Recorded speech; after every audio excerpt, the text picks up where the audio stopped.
Hi friends, TET and DSC కోసం academic book నుంచి అండి విశ్వం భూమి అనే లెసన్ నుంచి విశ్వం అనే పదం యూనివర్స్ అనే లాటిన్ పదం నుండి వచ్చింది. విశ్వం అనే పదం ఏ పదం నుండి వచ్చిందంటే యూనివర్సం అనే లాటిన్ పదం నుండి వచ్చింది. దీని అర్థం మొత్తం పదార్థం లేదా మొత్తం అంతరిక్షం. దీని అర్థం ఏంటండి? మొత్తం పదార్థం లేదా అంతరిక్షం. విశ్వం సెకండ్కి ఎన్ని కిలోమీటర్ల మేర విస్తరిస్తుంది? విశ్వము సెకండ్కి 70 కిలోమీటర్ల మేర విస్తరిస్తుంది. విశ్వ అధ్యయనాన్ని రష్యన్ భాషలో కాస్మాలజీ అంటారు. విశ్వ అధ్యయనాన్ని రష్యన్ భాషలో ఏమంటారండి? కాస్మాలజీ. అదే ఆంగ్ల భాషలో అయితే ఆస్ట్రానమీ అంటారు. ఆంగ్ల భాషలో అయితే ఆస్ట్రానమీ అని, రష్యన్ భాషలో అయితే కాస్మాలజీ అని అంటారు. రష్యన్ భాషలో ఏమంటారండి? కాస్మాలజీ అంటారు. ఖగోళ శాస్త్రంలో శాస్త్రీయ పరిశోధన గెలీలీ అనే ఇటాలియన్ ఖగోళ శాస్త్రవేత్తతో ప్రారంభమైంది. ఖగోళ శాస్త్రంలో శాస్త్రీయ పరిశోధన ఎవరి ద్వారా ప్రారంభమైందంటే గెలీలియో. ఈయన ఇటాలియన్ ఖగోళ శాస్త్రవేత్త. మహావిస్ఫోటనం, బిగ్ బ్యాంగ్ సిద్ధాంతం. మహావిస్ఫోటనం లేదా బిగ్ బ్యాంగ్ సిద్ధాంతాన్ని మొదటగా ఎవరు చేశారండి? జార్జెస్ లెమైటర్ అనే ఆయన ఏ దేశస్తుడు అంటే బెల్జియం దేశస్తుడు. ఈయన ఖగోళ శాస్త్రవేత్తను ప్రతిపాదించాడు. మహావిస్ఫోటనం బిగ్ బ్యాంగ్ సిద్ధాంతాన్ని మొదటగా ఎవరు ప్రతిపాదించారంటే జార్జెస్ లెమైటర్ అనే బెల్జియం ఖగోళ శాస్త్రవేత్త ప్రతిపాదించారు. విశ్వంలో ఎన్ని బిలియన్ల గెలాక్సీలు ఉన్నాయంటే విశ్వంలో 125 బిలియన్ల గెలాక్సీలు ఉన్నాయి. ఖగోళ శాస్త్రవేత్తల అంచనా ప్రకారం ఎన్ని బిలియన్ సంవత్సరాల క్రితం సౌర కుటుంబం ఆవిర్భవించింది? ఖగోళ శాస్త్రవేత్తల ప్రకారం 4.6 బిలియన్ల సంవత్సరాల క్రితం సౌర కుటుంబం ఆవిర్భవించింది. భూకేంద్రక సిద్ధాంతాన్ని ప్రతిపాదించింది ఎవరు అంటే టాలమీ. సూర్యకేంద్రక సిద్ధాంతాన్ని ప్రతిపాదించింది ఎవరంటే కోపర్నికస్. టాలమీ ప్రతిపాదించిన సిద్ధాంతం ఏంటంటే భూకేంద్రక సిద్ధాంతం. భూమి ప్రధానంగా కేంద్రంగా ఉండటం. కోపర్నికస్ సిద్ధాంతం ఏంటి? సూర్యకేంద్రక సిద్ధాంతం. సూర్యుడు ప్రధానంగా కేంద్రంగా ఉన్నాడు అని తెలిపే సిద్ధాంతాన్ని కోపర్నికస్ సిద్ధాంతం లేదా సూర్యకేంద్రక సిద్ధాంతం. జార్జ్ డి బఫెన్ ప్రకారం ఒక పెద్ద తోకచుక్క సూర్యుని ఢీకొంది. జార్జ్ డి బఫెన్ ప్రకారం ఒక పెద్ద తోకచుక్క సూర్యుని ఢీకొంది. ఈ ఘర్షణ వలన సూర్యుని నుండి పెద్ద మొత్తంలో పదార్థం విడిపోయిన పదార్థం కాలక్రమేణా చల్లబడి గ్రహాలు ఉపగ్రహాలుగా ఏర్పడ్డాయని తెలిపిన వారు ఎవరండి? George de బఫెన్.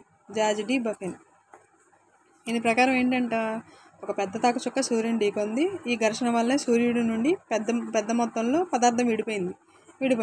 ఈ విడిపోయిన పదార్థమే కాలక్రమేణంలో ఏమైందంట? చల్లబడి గ్రహాలు ఉపగ్రహాలుగా ఏర్పడ్డాయంట. జార్జ్ డి బఫెన్ది మొదటి పరికల్పనగా పరిగణించవచ్చు. జర్మనీ దేశానికి చెందిన ఇమాన్యుయల్ కాంట్ ఏ దేశానికి చెందిన ఆయన అంటే జర్మనీ దేశానికి చెందిన ఆయన. ఈయన ఏ సిద్ధాంతాన్ని ప్రతిపాదించారు అంటే ఇమాన్యుయల్ కాంట్ ప్రతిపాదించిన సిద్ధాంతం ఏంటంటే నిహారిక పరికల్పన సిద్ధాంతం. సిద్ధాంతాన్ని ప్రతిపాదించింది ఎవరు అంటే ఇమాన్యుయల్ కాంట్. ఇమాన్యుయల్ కాంట్ ప్రకారం ధూళి రేణువులు గురుత్వాకర్షణ బలం వల్ల ఒకదానికి ఆకర్షితమే పదార్థంగా ఏర్పడ్డాయి. రేణువుల మధ్య ఉష్ణోగ్రత పెరిగి వాయు రూపంలో పొంది కాంతిని విడుదల చేయడం జరిగింది. ఈయన ప్రకారం ఏంటంట, కాంట్ ప్రకారం ధూళి రేణువులు గురుత్వాకర్షణ బలం వల్ల ఒకదానికి ఆకర్షితమై పదార్థంగా ఏర్పడ్డాయంట. రేణువుల మధ్య ఉష్ణోగ్రత పెరిగి వాయు రూపం పొంది కాంతిని విడుదల చేయడం జరుగుతుంది. లాప్లేస్ అనే ఫ్రెంచ్ శాస్త్రవేత్త సౌర వ్యవస్థకు పుట్టుకను తెలిపారు.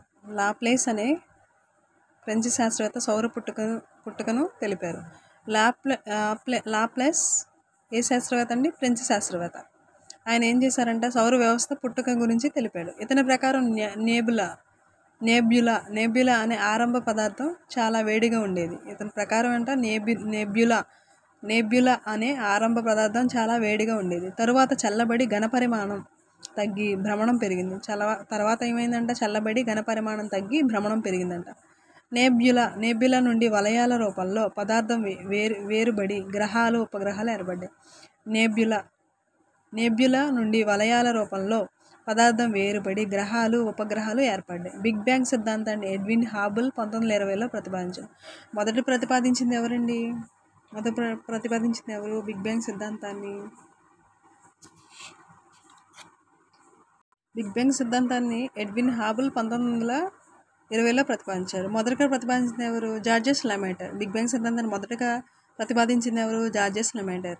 బిగ్ బ్యాంగ్ సిద్ధాంతాన్ని ఎడ్విన్ హాబుల్ 1920లో ప్రతిపాదించారు.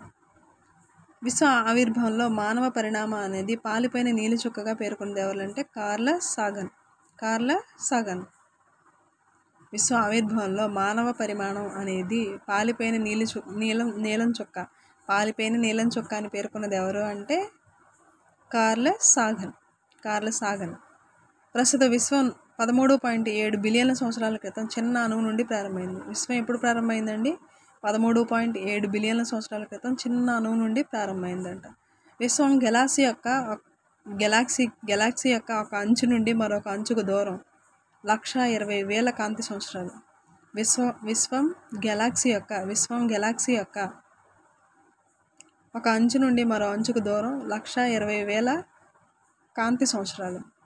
శాస్త్రవేత్తల అంచనా ప్రకారం 4.6 బిలియన్ల సంవత్సరాల క్రితమే మన సౌర కుటుంబం ఆవిర్భించింది. సౌర కుటుంబం ఎప్పుడు ఆవిర్భించింది అని శాస్త్రవేత్తల అంచనా ప్రకారం అంటే 4.6 బిలియన్ల సంవత్సరాల క్రితం.